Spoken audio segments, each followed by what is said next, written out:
கிறிஸ்துவம் இன்றைய நற்செய்தி தேவனிடத்தில் பலத்தை கேளுங்கள்.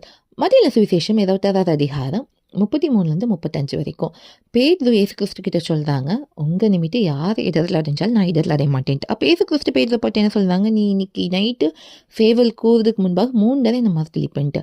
அப்போ கூட பேதுரு சொல்றாங்க, நான் உங்க கூட மறிக்க வேண்டியதாக இருந்தாலும் மறிப்பேனே தவிர நான் மறுதளிக்க மாட்டேன்ட்டு. மற்ற சிஷியர்கள் அப்படியே சொல்றாங்க.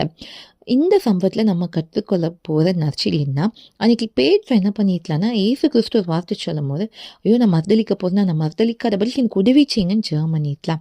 இன்றைக்கி நம்ம வாழ்க்கையில் அதே மாதிரி தான். அன்றைக்கி பேதுரு வந்து வார்த்தையின் மூலமாக மறுதளிக்கிறாங்க. இன்றைக்கி அநேக காரியங்கள் நம்ம செய்கையின் மூலமாக மறுதளிக்கிறோம். அப்படி செய்யக்கூடாது. நீங்கள் உங்களால் ஏதாவது பாவத்தை விட முடியலையா, நீங்கள் ஏசப்பட்டு உதவி கேட்கும் போது அந்த பாவத்தை விட உதவி செய்வாங்க. நீங்கள் அவருக்காக வாழ உதவி செய்வாங்க. ஏன்னா நம்ம பலத்தினால் எதுவும் முடியாது, தேவ பலத்தினால் தான் எல்லாம் ஆகும். வசனம் தெளிவாக சொல்லுது, பலத்தினாலும் அல்ல பராக்கிரமத்தினாலும் அல்ல தேவ ஆவினாலே ஆகும்ட்டு.